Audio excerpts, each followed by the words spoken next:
Hey, it's Alex the Name Mentor with another episode of Names and Coffee. I'm sure you've heard the podcast I did with Taylor from What's in a Baby Name, where we kind of unpacked the modern Puritan name, the idea around virtue names being used today versus traditionally. And I love talking with Taylor because riffing names brings up all of these amazing ideas. And so it kind of led us into this conversation of names being brands and unpacking that. Like, what is a brand? It's a feeling you get when you hear the name of something. So we think of Nike or Etsy, two completely different feelings, with names related to that. You say the name, you think of that. So imagine if you take that now and parlay that into humans, and a name becomes a brand bigger than a person, but a person can completely affect the brand of a name. And so I want to share a little bit of that conversation I had with Taylor with you, because it's so fascinating and it just makes me giddy. It's bringing up this concept that I wrote very briefly about on my website, and people are always asking me about it. It just kind of came to me in a flash, and I wrote it down because I thought it would be interesting to explore, but I never gave it a lot of thought. But so many people have been asking me about this. And so on my website, one of the things that I offer, and this is kind of geared more towards high profile, politicians, celebrities, influencers, high net worth individuals, people who live somewhat of a public life. And I call it baby name branding. And it's basically doing branding exercises, taking this more enterprise approach to baby naming, which sounds like it would take all of the fun out of it, but it's not. It's about getting back in touch with your brand. And I know that's a weird thing for people to think about, but especially for public figures. Yes. Their entire essence and their livelihood revolves around their brand. So why shouldn't a baby name in some way be a reflection of their brand values? And values is the biggest thing that comes up in all of my client work, whether it's, on that kind of branding side or just the one-on-one personal naming support, figuring out kind of your lifestyle, your aspirations, and your values. That's what gives you the key to it's literally figuring out your virtues to a high level. Exactly. And that doesn't mean that you have to choose a virtue name in order to encapsulate that or to represent your brand to the best ability, but it's understanding your core values and how those play out in your life and what direction that takes your life, that helps you to really identify the right names that would kind of go along with that. Yeah. I mean, I don't know if you remember when Jay-Z and Beyonce first had Blue, that a guy just went and bought the name blueivy.com. Yes. And they freaked out about it. They own it now. But how much did they have to pay that guy? I don't know. Right. But that was a thing, and that's definitely something to think about if you're high profile. It's really you have important. To check. It is really important. Yeah. I've been noticing this with a lot of kind of mommy influencers, where you find out after they've had their baby that they had already gotten the Instagram account for their kids, so they announce the name and it's tagged, and then they have the, Instagram already raring to go, which is so, for high profile people, that is really important, because identity theft is going to be a difficult, challenging thing. It's having to cover yourself in bases. But if you're just I want to say a regular person, but if you're just not, if you're living out of the public eye, if you're living out of the public eye, you don't need to go do that. Right. like, don't feel the pressure to do that. It's just, if you are in that position, It's good just an added thing to cover yourself. Yeah. But I feel like so many women are feeling this pressure to do, like, to be that caliber of naming, when it's like, I don't want to say that caliber of naming. How do I want to say that? That category. Yeah, like, just Mhm. like, you don't have to cover those bases for yourself. That's not your life. And it has nothing to do with quality of name. It's taking care of what's in your circle is all that is. Yes, totally. Blue Ivy and Northwest, they are strong branding names. And also, Etsy is the freaking cutest name ever. And whoever came up with that, I hope they're making a lot of money. I hope so It's too. like the best name ever. Why? I mean, you can't at this stage name a kid Etsy, but my God, I love it. Like, if you had a Grandma Betsy, Etsy's a great name. I always think this about, like, if you had a Grandma Beverly, Everly is the greatest honorary name. It is. It is. It's so cute. So, like, Etsy and Etsy for Betsy would be so cute. You really can't use Etsy though. Probably not, but somebody will. Yeah. Well, if they do, it's really cute, and I give you my stamp of approval because I think it's really adorable. It's tough because people who live outside of the public eye have so much pressure on them. Imagine celebrities. Yeah. Imagine being in an entirely different category of people where the vast majority of us expect that celebrities are going to choose a ridiculous, of course, I never think that names are ridiculous, but an outrageous name. Imagine the pressure celebrities and influencers and politicians less so, but certainly celebrities and influencers, people who we have agreed, like, to honor for their creative ability, whether that be in acting, content creation, music, the arts, like anything. Like, we trust celebrities in that regard, as like, we are just putting our blind trust for you to be like, we're off putting our creativity into you, and we're just like appreciating the creative work that you feed back to us, right? We expect a certain type of name to come out of these creative geniuses who were like, yeah, we're going to slave away at our 9-to-5 jobs because at least there are celebrities out there who are like feeding us entertainment that we can consume and that we really appreciate and like reflect something important to us. Right. So we give celebrities this, I don't know how to even, what the word I'm looking for. It's almost like superhero-ish. It is a little bit wanting to have the Peter Parkers and the Bruce Banners and the Clark Kents to like make life feel bigger than your own. But then you also have people who hate celebrity names because they're weird, because they're not creatives. People love to hate names. I know. And people love to hate names. It baffles me so much. Like, it baffles me too. It baffles me too. People love to hate names, and yet it's so entertainment. It's so entertaining, and it's so juicy. And it's like, remember when like Apple Martin was born? When Gwyneth Paltrow and Chris Martin had their first child and they named her Apple, and people were just losing their mind. They were just like, you can't name a child Apple. You can't. But how is name a child Apple? Is that if that probably happened today, Apple would soar to number one. Number one. It's insane that it hasn't already. It's really weird that it hasn't already. I will say that when Apple Martin was born, I'm forgetting the exact year she was born now, but the year before she was born, 0 apples ever born in the US, or at least the year before, no apples. She was born the year after she was born, 44 girls were named Apple.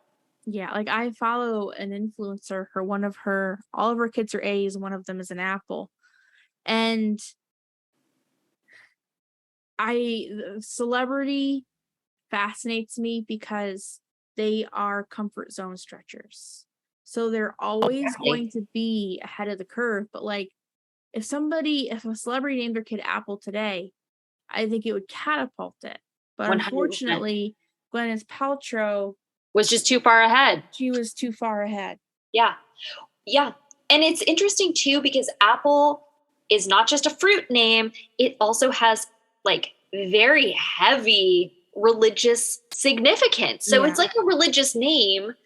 And also it's modern. Their son Moses. They also named their son Moses, correct. So they've got an apple and a Moses. Why are we not talking about this?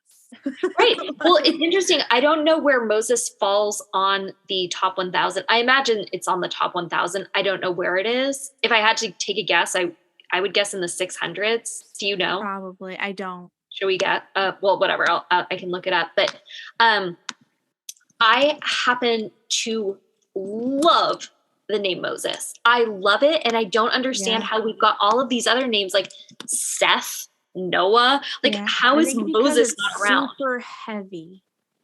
It just like okay. So sorry. So I'm looking it up now. Moses is ranked number 519. Yeah. Well, can you look up Apple and see where that's ranked? I will. So just so that people who are not looking at this chart know, Moses since 2000 has been in the top 500, and it kind of like dropped to 512 in 2019, and now in what year was it the most popular? I'm gonna have to like go to a different list to find that out, but for the period of 2000 to 2021, which is the most recent year we have information for, the year that Moses was most popular was 2006. So let's just see when Moses Martin was born. 2006. Interesting. Yeah. Let's see. Which is interesting because Moses Martin was born in April, which is the 4th month of the year. So let's just say his name was announced in the 4th month of the year. That would give him, 8 more months. It would have given that name 8 months for parents who were pregnant and giving birth in that time period to be like, oh my God, Moses, I love that name.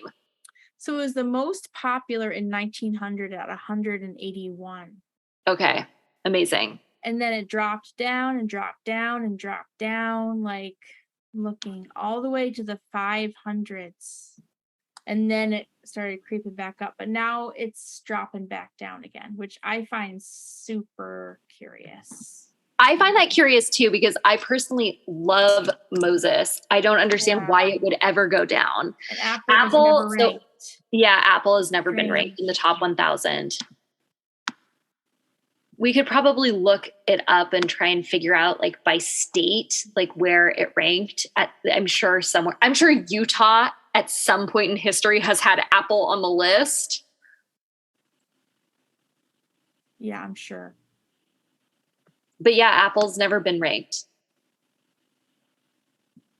Both of those things are very interesting to me, but yeah, so I think the celebrities, we both hate what they come up with in terms of baby names, like largely not me, most people. Most people. I'm like literally, I can't even tell you. I think there's a word for this. I wish I knew the word, but it's like the delight at discovering a new word. There's a word for the delight one feels. Yeah. I have this in terms of names. When I hear a new name, it's very rare for me to hear a new name. I get so excited. I don't even care if it's a stupid name. I mean, there are no stupid names. There are no mistakes in baby naming. But even if it's like a name that I would I just want to repeat this again. Yeah. No to even if it's even if it's a name like baloney, then I think like there is a certain exuberance and euphoria is the best way to describe it. It's like I just go from like I'm just a human moving through my day to holy moly, you have just unlocked like a new, like like life will never be the same now that I know that this name exists. I know exactly what you're talking about. It like opens up this new possibility, and that's so exciting. You're like, I didn't even think about that. That's so amazing.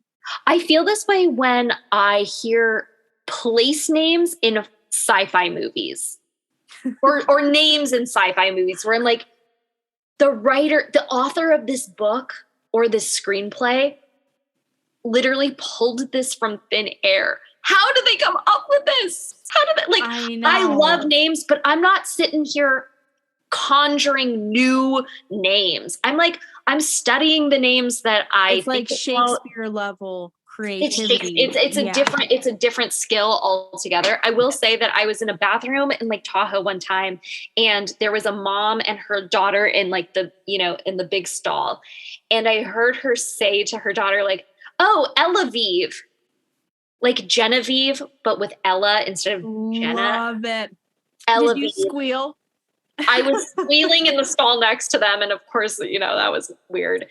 Elavive, how beautiful. And then I know you know this, but the other one that I found this in a search for, what period was that? Hold on.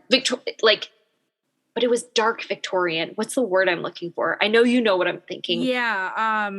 Gothic. Gothic, yeah. Gothic Victorian, right? I'm looking for like off the wall, kind of like dark academia, but like Victorian era names. And I came across Furlie Bell. Ferlie Bell. Furlie Bell. And I don't know what it was. I'm still talking about it 2 years later. I just fell in love with this name. It's definitely a weird name. It's weird. It's out there. I've never met someone named Furlie, let alone Furlie Bell. But my God, I heard it and I'm like, that's just magnificent. Taylor, that name is so synonymous with you that like I am convinced you're going to have a boutique called Furlie Bell. Oh, I think that's what it has to be. That's it. It would be amazing. If there's anyone listening to this podcast who wants to help me start my first fashion line, it's going to be called Furlie Bell. It has to be. It just has to be. That's the name. It's like Stephanie will always be Anastasia Ruby to me. Yes. And like you are just Furlie Bell. I'm just a Furlie Bell. That's my brand. If we're talking about baby name branding, it's that.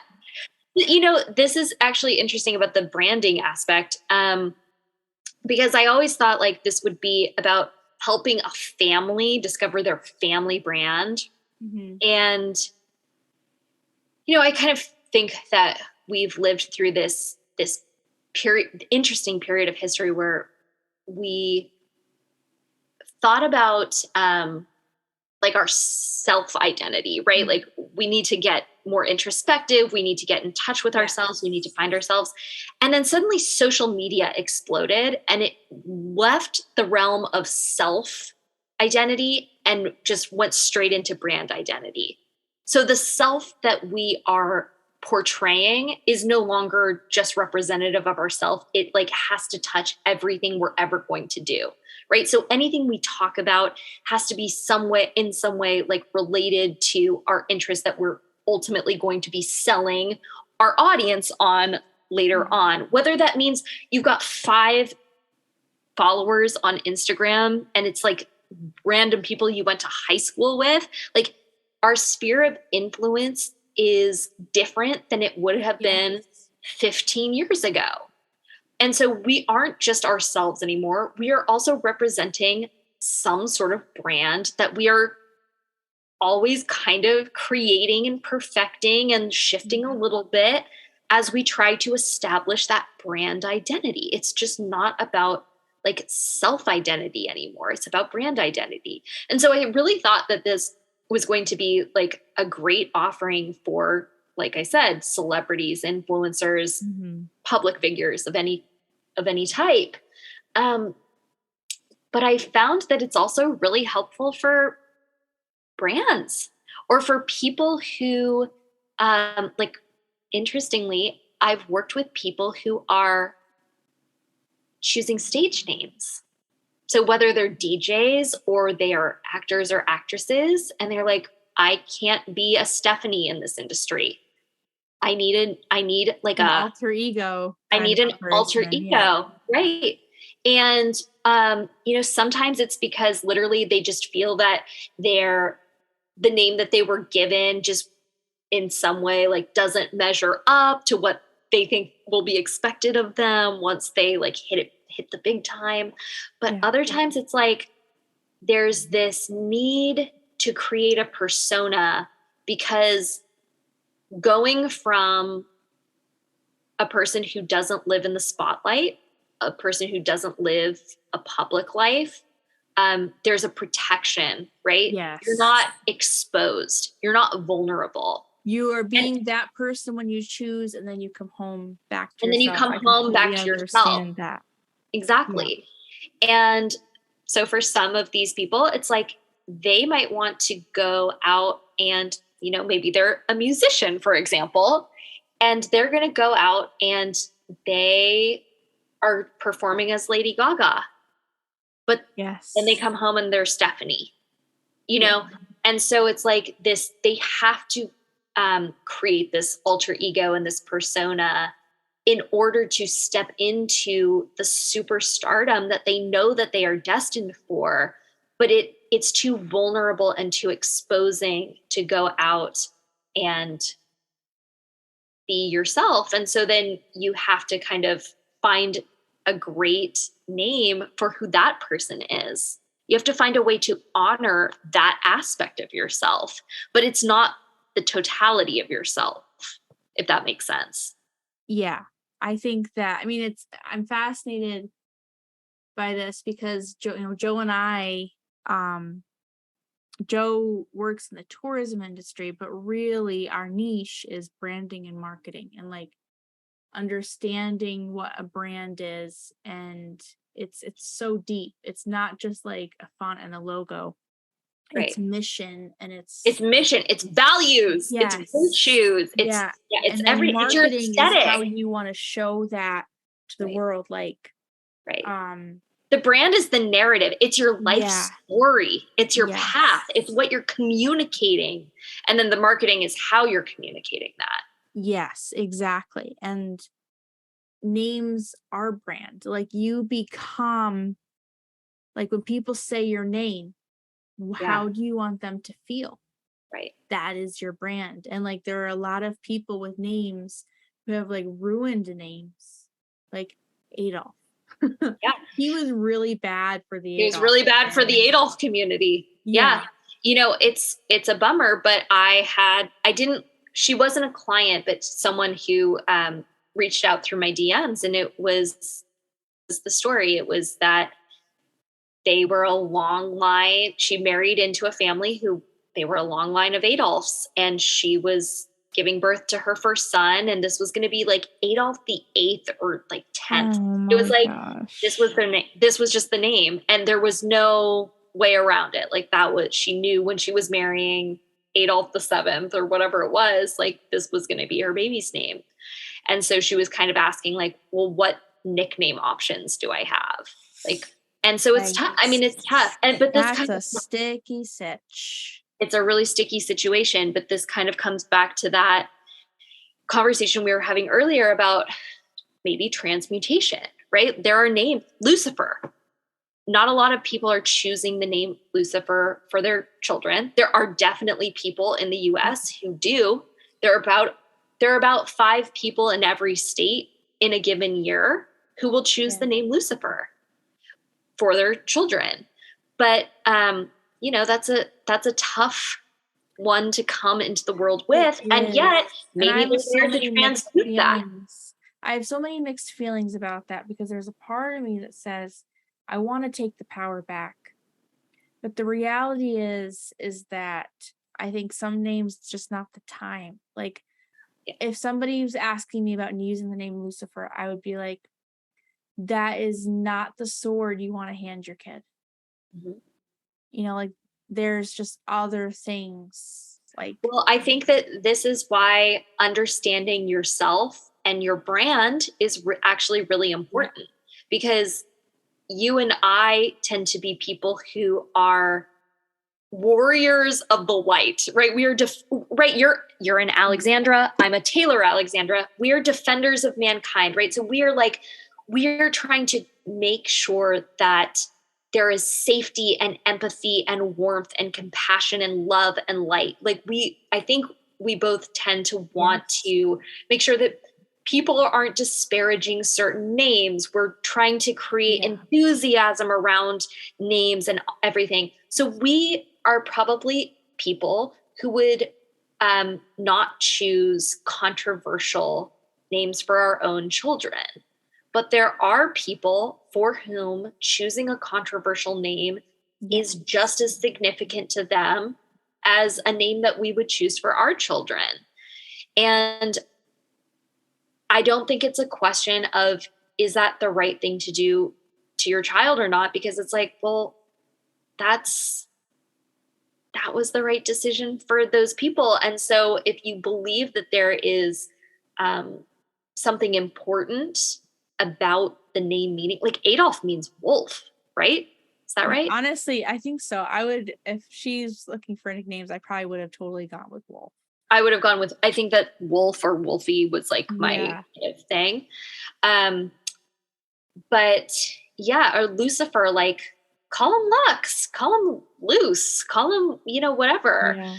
Ferris. I don't know. Like there are names that you can come up with, nicknames that you can come up with that kind of maybe dull the blade of the, like that initial, like, oh, we can't use that name. But like Adolf existed before Adolf Hitler. There are long lines there are generations of people in this country and other countries whose, that's their lineage. And I do think it's very shitty when one person ruins a name for everyone. Yeah. And I don't think that I would choose a controversial name for my own child, but I do think that there is something there is something in the importance of transmutation. And I know I keep coming back to this word transmutation or like alchemy, right? We're taking something that feels dark and sticky and thick and icky and insurmountable, right? We're like stuck in goo and we're trying to pull ourselves out of goo.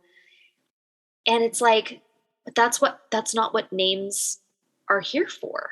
Names are a reflection of the innocence of the life that is coming into the planet. And with every child named one of these maybe controversial names or stick, thicky, icky names, that's a new chance for that transmutation to take place, for someone to live up to such a high ideal that it changes the course of that name entirely.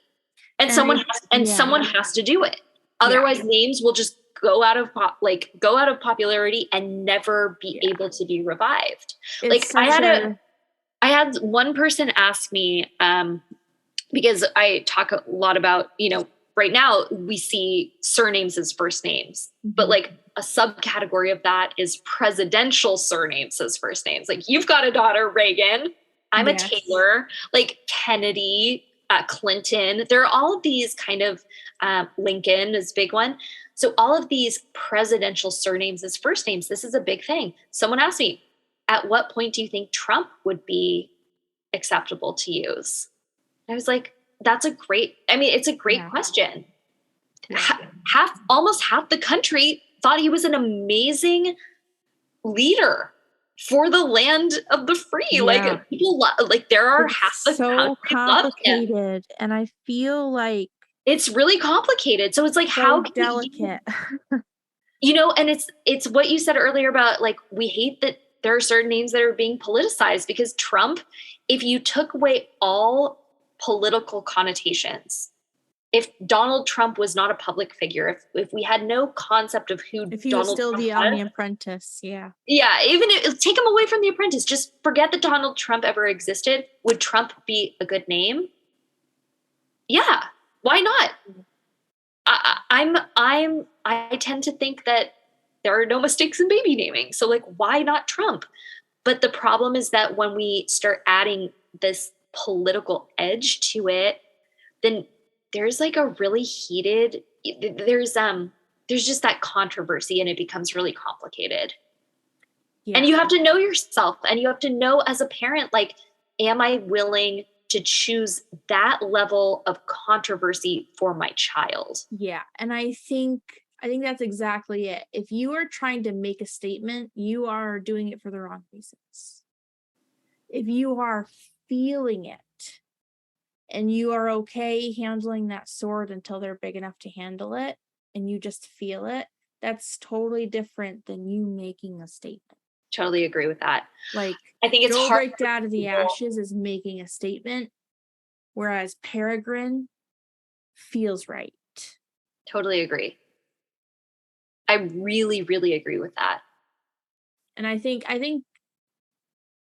the journey to get here, my brain's kind of like, whoa. Because I think we literally did just unpack the complexity of Puritan names. Like, we did. between You're right. statement and virtue is literally what we're talking about. Is you want to name something that's symbolic, but no matter what category you're in, Puritan, pagan, middle, whatever, there's always those statements that don't just irk you. Right. They're like, why did you choose that? Yeah, like, don't name your kid Joe Break Out of the Ashes. Stop it. Don't name your kid Abstinence. That's weird. But then you've got Peregrine and Thankful and Given, and it's like, and like names like Ignatius and Ambrose, like these gorgeous, like poetic sort of names, Yeah, I hear you. I mean, obviously I'm very aligned with your thinking there. I probably wouldn't choose humiliation for my child, even if I, in my heart of hearts, I believe in this alchemy and this transmutation, but like, that doesn't mean I'm going to name my kid Humiliation. And as a namer, if somebody asked me, I'd be like, I'm really strongly suggesting that you go back to the drawing board, because I just don't see the fruit of that. So like, a lot of times when I'm trying to make like a life decision and I'm talking to Joe about it, I close my eyes and I imagine the fruit. Like, I imagine, okay, if I make this decision, what will happen? Yep. And do I like what will happen? Like, long gaming decisions. And so like, okay, am I making a statement or am I making this out of love? Long game it. And imagine, like, okay, I've named my kid Lucifer. What does that look like playing out? Am I at peace with that? Like. Right. If that's a really important name for me, how would it be different if I chose the name Lucius? Mm-hmm. Like, Lux. Is Lucifer, liking the name Lucifer, leading you to down the road of where you're really going and you're just stopping there? Like, you've got to get still and you've got to give yourself permission to like let your heart rise to the surface, and you've got to follow peace and you've got to look at the fruit. Like, you can't just be making a name choice in the moment. Right. I don't think. It's got to be like, what does it look like? Yeah. Long game. Yeah. I mean, I totally agree. I think that's why it's important to consider all of these factors and take this really holistic approach to baby naming. I just don't think that people really think that much about it. I think they just make a decision. They're like, I heard the name, I liked that name, and that's it. And I think for most people, that's an awesome system. It works for a lot of people. Yeah. They choose, like, what did you say? A commercial name? It's like this, it's like, it's a commercialization of names. Like, these are the normal names that you can choose from. Here's the bracket. Like, here's the bracket of normalcy. These are, ranging from anywhere from common to uncommon, or, popular to unique, but they're within the bounds of what feel normal. Socially acceptable. Yeah. Because Joe Break Out of the Ashes was socially acceptable. That's not acceptable. That's not socially acceptable. Yeah. Elon Musk's kid, oh my God, what is it? X I don't know. A E. I look at it and I still don't like even know how to pronounce it. A-12 or 17. I always forget. Yeah. I think it's A-12. So I can never say it out loud because it's just so much. And here I'm obsessed with the name, the way it looks, but I just can't. It's like hard to get out. But it's not a socially acceptable name. Like, what are you going to call? I mean, I think they call him X, which is cool. X is a cool name. But it's hard when you're like trying to spit that out of your mouth just in an interview. Like, you can't get it out of your mouth. It feels appropriate because of who Elon Musk is. Yes. And Elon Musk, like, those children will be close to his vest. They will grow up with that mantle almost. Yes. But, you know, somebody in my small town naming their kid that is not going to fly. It's never going to fly. Never going to fly. And that's just reality. Like, you can say, oh, but it should. Yeah, but that's just not. It's not reality. So like you cannot be making a global statement on something that is super like close to you. I think it's good to be globally minded, but like don't try to overdo it. Don't oversell it. But I mean, I guess at the end of the day, if you live in a small town and want to name your kid after Elon Musk's kid, it's like, okay, well, you've got to follow peace and you've got to long game it and you've got to recognize, like, how do I equip my child to navigate it? And does that feel resonant for the life that I am living and the life that I am providing for this child who I'm settling this name with? Yeah, like, because naming is the easiest part you're ever going to do. Right. Like, you've got a span of time. Right. That, like, you've got to be involved with everything. Like, is that a sword that you're wanting to carry? Because parenting's complicated. There's a lot of swords you're going to have to carry. Like, don't make it complicated. You know? I totally agree. I mean, I always think that naming is like, it's the fun part. That's the playful, that's like the creative part.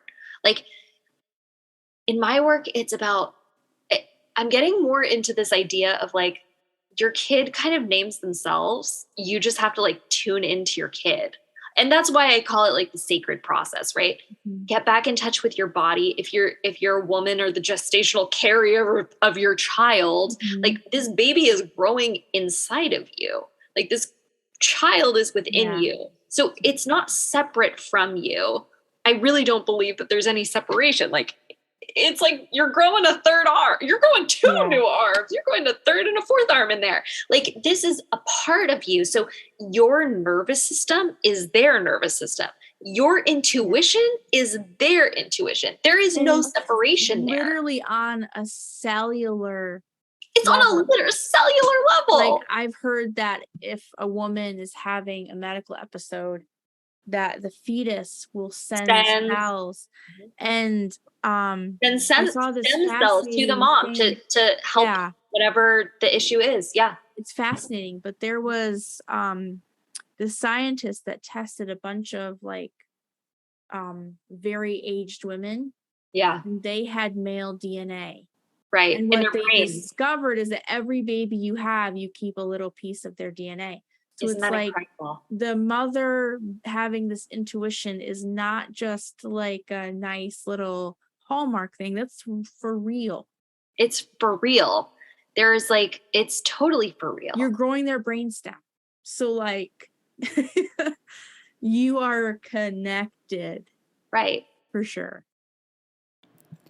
So is a name a brand? If a brand is the emotional connection you have to something, either positively or negatively, I think that we can say yes. And I just really appreciated this conversation with Taylor and unpacking a little bit this. I don't want to say it's an idea because it's not an idea. It's real. I hope you enjoyed the podcast and that this gave you some food for thought. Please don't name your kid Baloney, but you could definitely name your kid Etsy for sure. I'm not saying to do it. I'm saying you could do it because it's a rad name. But anyway, like and subscribe, and I will see you in the next episode.